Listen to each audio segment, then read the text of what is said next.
Bonjour Victor. Ça va? Bien, merci vous-même. Super, toujours. Alors comment ça se passe sous le soleil de Deauville? Ah bah bien, ça fait plaisir. Oh, c'est un super catalogue et puis ça fait plaisir de voir que le marché est là et qu'il y a de la demande en face de l'offre. Donc non, c'est top. Franchement, hier très bien.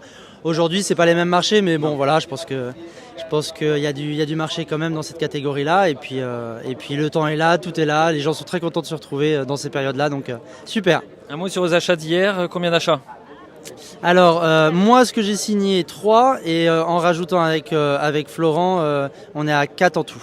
On rappelle l'entité Trotting Blue Stock. Oui, tout à fait, pour Trotting. Et on a fait simple, on a pris 4 produits de Ready Cash.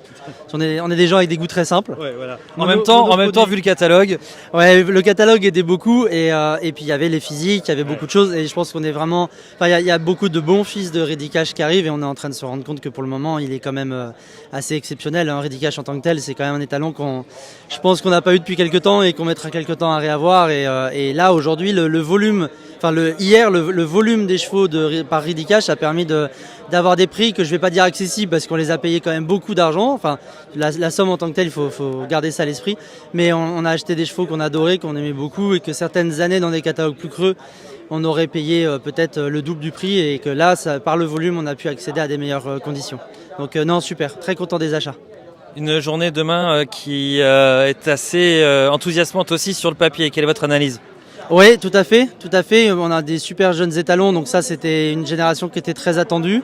Les physiques et les façons de se déplacer des chevaux sont aussi au rendez-vous. Souvent dans ces ventes-là, on avait des fois des top pédigrés où on allait voir les physiques et on se dit bon bah on comprend pourquoi il est à vendre. Et je trouve que cette année globalement, déjà dans la journée d'hier, mais également dans la journée de demain, on a vraiment les physiques qui vont avec les pédigrés. On a des étalons qui sont super attendus, qui en plus pour certains d'entre eux sont dans des maisons qui soutiennent énormément leurs étalons. Je pense notamment à Fabulous Food, Follow You, quelqu'un comme Jean-Pierre Dubois qui a toujours super bien su faire ça. Donc on se dit qu'il y a tout pour que ça se passe bien. Il y a le catalogue et il y a tout pour, donc il faut que ça continue. Et les clients, ils sont motivés? Toujours. Et puis c'est Jean-Étienne, l'une des premières fois que j'avais acheté des chevaux, je m'étais permis de demander à Jean-Étienne Dubois qu'est-ce qu'il fallait faire pour faire du courtage dans les meilleures conditions. Il m'avait dit il faut trouver des bons chevaux, les clients ils viennent toujours. Il ne faut jamais s'occuper de trouver des clients. Quand vous avez un bon catalogue, quand vous avez des bons chevaux en vente, les clients ils viennent. Et typiquement, on s'était rendu compte l'année où Mathieu Millet avait commencé ses investissements en 2018. Je pense qu'hier c'était le cas, on a vu beaucoup de personnes du galop qui ont investi, qui sont des gens qui gravitaient on va dire dans l'univers du trot, mais qui là ont quand même mis des bons billets, donc c'est top. Et je pense que demain ça va être typiquement la même chose. On se rend compte que quand on arrive, même le cheval étranger qui a été vendu par le Haras de Lettres hier à un super prix, c'est un cheval, avant le coup on se dit bon il n'y a pas de marché pour ces chevaux là, non, mais quand on a un cheval exceptionnel avec un papier comme le sien bien présenté, il n'y a pas de souci, il y a du répondant en face et il faut garder ça à l'esprit. Je pense il faut que les éleveurs continuent d'investir dans les juments comme on le fait aujourd'hui, d'aller à des bons étalons, des bonnes saillies et le client, il s'y retrouve toujours. L'éleveur, vendeur et l'acheteur s'y retrouve toujours. Vous avez parlé d'une tendance très intéressante, c'est ces ponts de plus en plus précis qui se font entre les galopeurs et les trotteurs, même si on ne met pas les gens dans... Enfin, c'est idiot de mettre les gens dans une case, mais c'est un petit peu ce qui se passe. Vous en êtes un des acteurs principaux, en tout cas vous êtes l'un des initiateurs, vous êtes un des promoteurs de ce genre de pont. Quelle est votre analyse sur la situation ? Je trouve que c'est super, enfin c'est assez naturel pour moi. Je pense qu'avant il y avait un peu un espèce de plafond de verre, un espèce de plafond de verre qui laissait penser que c'était très différent. Enfin là, après je comprends parfaitement l'analyse par exemple du client dont je ne vais pas écorcher le nom hier qui vous expliquait qu'il y avait un zéro de moins, qui pouvait se faire plaisir plus longtemps, tout ça c'est ce qui fait aussi le charme du trot. Et je pense Philippe Ezri. Voilà, c'est ça, c'est ce qui me semblait mais je voulais pas dire de bêtises. Et donc c'est exactement ça, c'est des gens qui trouvent du plaisir sur des périodes de temps un peu plus longues. Donc je pense que c'est très complémentaire. Je pense que sur une dimension aujourd'hui purement business et capacité de faire du commerce, de développer une activité un peu professionnelle ou même si pas des gens dont c'est l'activité principale, mais d'essayer d'économiser les investissements, le galop aujourd'hui a une longueur d'avance sur le trot.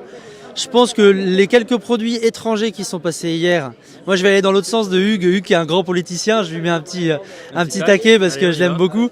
Je pense que il a raison de faire ce qu'il fait dans vos lignes. Et d'ailleurs dans l'interview qui était très intéressante, où il explique qu'il n'est pas allé les chercher et que c'est que des chevaux étrangers nés en France qui sont passés aux ventes. Mais bon, il joue ça à partie quand il dit ça, mais il faut aller plus loin que ça. On se rend compte que ces chevaux-là, ils trouvent une clientèle, ils font venir des étrangers ici. qu'on a vu tourner et qu'on voyait pas forcément toujours tourner, qui sont battus sur ces chevaux-là et qui finissent par acheter des trotteurs français. Donc en fait, c'est juste de la clientèle supplémentaire qu'on amène. Donc il faut aller au bout de ce raisonnement-là. Si on le fait, je pense qu'on peut tout à fait avoir les mêmes dimensions commerciales que ce qu'on a au galop aujourd'hui. Le galop, le côté international fait qu'on a une demande et puis un soutien qui est très fort. Et moi, ce qui me fait très plaisir dans les statistiques d'hier, c'est de voir qu'on arrive près des 70% de taux de vendus.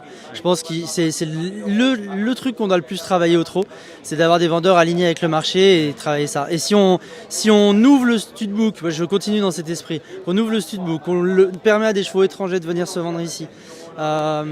Tout ça, qu'on continue d'aller dans ce sens-là, on a tout au trot pour ne pas être le parent pauvre du galop et arrêter de se flageller tout le temps, et on a tout pour quoi. Mais voilà, pour le moment, il y a encore une longueur d'avance au galop, mais il y a tous les ingrédients pour que la recette prenne. Allez, on va organiser un très bon débat pour la suite, pour ces prochaines semaines, ces prochains mois. Et vous serez bien sûr un invité, Victor, parce que c'est un vrai sujet de fond. Parce que je fais mon rôle de média aussi. Lui, il a fait son rôle politique où il est obligé de faire cette réponse-là. Vous faites votre rôle de dynamiteur et moi, je fais mon rôle de média où j'ai d'autres gens qui me disent aussi « Mais tu te rends compte les différences que ça fait pour nous? Tu te rends compte comment ça change notre modèle auquel on est habitué depuis des dizaines d'années? Il faut aussi nous écouter. » Je fais juste le rôle de média. Je dis pas que c'est mon avis. D'ailleurs, j'ai pas d'avis. Je fais juste au centre et je distribue les balles. Moi, en plus, j'ai le rôle facile. Hein. C'est toujours facile d'arriver, de mettre un coup de pied dans la fourmilière, on fait allez, salut, moi je vais au bar. Pas si facile, mais c'est votre rôle. Non, voilà, mais le truc c'est que on essaye toujours, que ce soit Florent ou moi-même, on essaye toujours quand on accompagne des clients, à un moment qu'ils s'y retrouvent. C'est-à-dire bien sûr à l'aspect plaisir et puis résultat en course. Mais un client, si à minima économiquement, il trouve pas une forme d'équilibre, on finit par le dégoûter. Parce que même si c'est des gens qui ont des réussites professionnelles à côté ou quoi que ce soit, ça fait jamais plaisir de toujours être à payer les factures, Donc voilà, il faut réussir à travailler ça pour que le trot reste aussi attractif qu'il l'est aujourd'hui et même plus. Et on a les moyens de le faire. Et je pense que des outils comme la prime propriétaire qui existe au galop, ces choses-là, peuvent tout à fait permettre d'avoir à la fois la sécurisation du savoir-faire français, tout en permettant de l'ouverture de marché international. Il y a des outils qui ont été mis en place par le galop il y a des spécificités à chaque race. Il ne faut pas faire copier-coller et se dire tout est facile pour qu'on ne le fait pas. Non, mais on peut s'inspirer, ça se fait dans toutes les industries, il n'y a pas de mal à s'inspirer. Exactement, et en plus on a des jurisprudences qui permettent, parce que c'est un vrai sujet, le cadre juridique dans lequel on le fait, c'est là une des raisons pour lesquelles l'ouverture du studbook est assez compliquée au trot, mais il y a ces jurisprudences-là qui existent et qui permettent de le faire, et si on reproduit ces cadres, on peut le faire, et même Bruxelles nous permet de le faire. Et si on sort de ces cadres, là on arrive dans des aléas juridiques qui peuvent... là on arrive dans des choses où il faut vraiment bien réfléchir. Mais si on reproduit des jurisprudences, il n'y a pas de problème. Donc inspirons-nous de ces choses-là, allons dans ce sens-là, et j'espère qu'on verra des Muscle Hill aux ventes, trotteurs français dans 3 ans, ça serait exceptionnel. Moi je serais le premier à les acheter en tout cas. Et donc comme c'est à la mode en ce moment, il y en a plein qui se déclarent candidats à la présidentielle. Ah oui. Eh bien en ce moment, nous sommes en train de savoir en direct sur Province Course que Victor Langlais se présente à la prochaine présidence du trot. Exactement. Bravo Victor. J'ai pas encore choisi le pays, mais par contre oui, j'ai choisi le trot, avec grand plaisir. Super Victor, merci. Un tout petit mot sur Part de Rêve, plus sérieusement. Des rendez-vous là au mois de septembre pour féliciter, remercier les porteurs de parts, et puis pourquoi pas encore attirer d'autres nouveaux, un mois de septembre sous le signe de la rentrée. Tout à fait, on fait 2 grands rendez-vous pour Part de Rêve. Donc Part de Rêve, en 2 tout petits mots, c'était un site qu'on a mis en place en début d'année pour commercialiser des foals et des yearlings de grande naissance mâles, le frère de Bold Eagle, propre frère notamment, et puis d'autres poulains très bien nés. L'idée, c'est de permettre à des gens néophytes ou même investisseurs déjà actifs du milieu, mais de prendre des bouts dans des chevaux sur des tarifs qui sont corrects, c'est-à-dire le premier prix à partir de 2500 € la part de cheval, sans aucun frais derrière, entraîné chez Thomas Malquist à l'écurie Hunter Valley, donc dans un super cadre, avec une prise en charge complète des vétérinaires, du maréchal Ferrand, de tout. Une grosse animation, communication par des groupes WhatsApp, par des journées portes ouvertes. Et dans ce cadre de ce site Part de Rêve, on fait donc 2 journées portes ouvertes. Le 11 septembre, qui est réservé aux gens qui ont déjà pris des parts du cheval. On est 110 déjà de prévus. C'est exceptionnel, on a vendu 300 parts, on a un tiers des gens qui font le déplacement pour continuer de s'intéresser, donc c'est génial.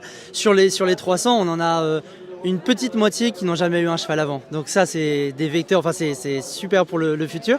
Et le 25 septembre, on fait une journée porte ouverte globale pour tout un chacun. Vous êtes tous invités, vous y compris, on en a déjà eu l'occasion d'en parler. Mais voilà, les turfistes, les éleveurs, les propriétaires, il n'y a pas besoin de nous acheter une part d'un cheval à la fin de la journée pour payer le repas. Vous êtes tous invités pour venir, on fait vraiment quelque chose de transparent et ouvert. Et juste pour expliquer un peu ce qu'on met en place dans Hunter Valley, le 25 septembre, je rappelle la date, Vous nous faites un petit mail avant, bien sûr, un coup de téléphone, vous n'hésitez pas à m'appeler, mes coordonnées sont assez facilement trouvables. Et comme ça, on essaye d'organiser ça au mieux et on espère accueillir le plus grand nombre de personnes possible.